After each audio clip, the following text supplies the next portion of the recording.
Magandang buhay mga kaswerte, mga minamahal kong kaswerte, magandang buhay sa inyong lahat. Pakinggan nyo po ako ng mabuti at tapusin nyo ang video na ito hanggang sa dulo dahil may matutunan kayo dito na napakahalaga. Napakaganda at tunay na makakatulong ng malaki sa inyong buhay at pag-aral. Huwag po kayong aalis. Tapusin niyo po ang aking video mga kaswerte, lalo na doon sa mga gustong o naghahangad ng kaalaman sa pagtalas ng kanilang isip.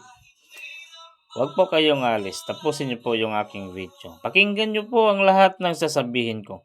Dahil ibabagi ko sa inyo ngayon ang isang napakalakas at subok na orasyon na sadyang ginawa at ibinigay upang pampalakas ng iyong isip at alaala.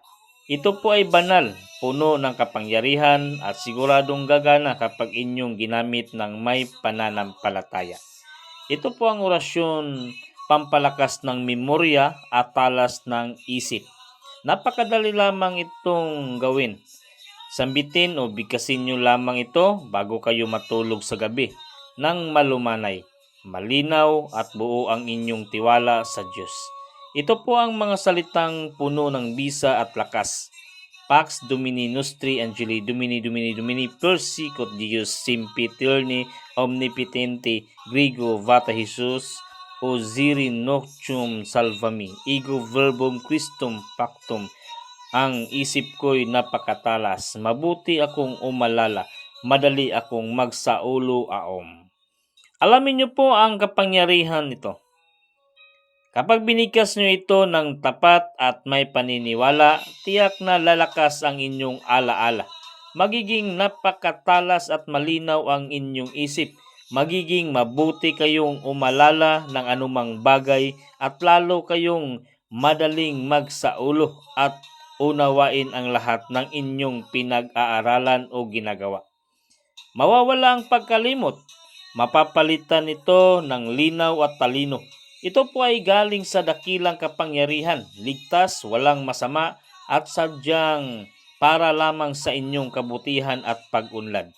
Mahalagang paalala ko po sa lahat, ito po ay para lamang sa mga taong may paniniwala at nananampalataya.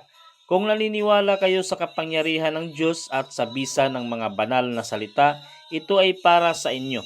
Tanggapin nyo ito, gamitin nyo ito, at damhin nyo ang pagbabago.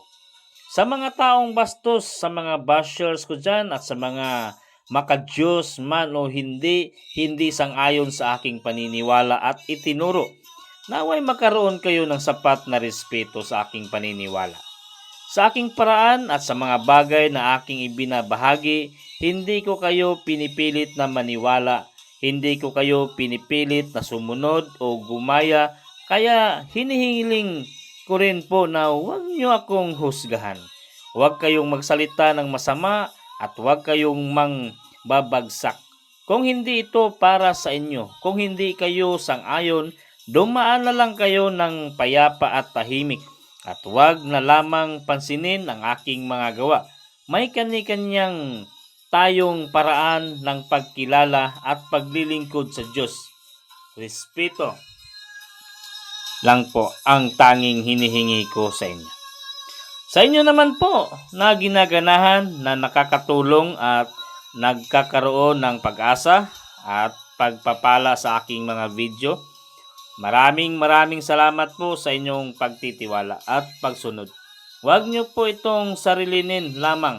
Ibahagi, ipasa at ipaalam niyo rin ito sa inyong mga kapamilya, kaibigan at lahat ng inyong kakilala. Ipaalam nyo rin sa kanila. Panoorin din nila ito at matuto rin sila upang sila'y din makinabang. Lumakas ang kanilang isip at gumanda ang kanilang buhay. Maaari po kayong mag-like, mag-comment at mag-share bilang tanda ng inyong pasasalamat at suporta sa mga itinuturo ko. Ang bawat tulong at suporta nyo ay lalong nagpapalakas sa akin na magbahagi pa ng marami pang kabutihan para sa lahat. Gawin nyo po ito ng may pananampalataya at makikita nyo mismo kung paano gaganda, lalakas at liliwanag ang inyong isip at alaala. Ito ay dalisay totoo at puno ng pagpapala. Orasyon, pampalakas ng memorya at talas ng isip, sambitin o bigkasin niyo lamang ito bago kayo matulog sa gabi, nang malumanay, malinaw, at buo ang inyong tiwala sa Diyos. Ito po ang mga salitang puno ng bisa at lakas. Pax Domine Nostri Angeli Domin Persicot Deus Impeterni Omnipotente Grigo Vata Jesus Ogerinucum Salvame Ego Verbum Christum Pactum. Ang isip ko'y napakatalas. Mabuti akong umalala.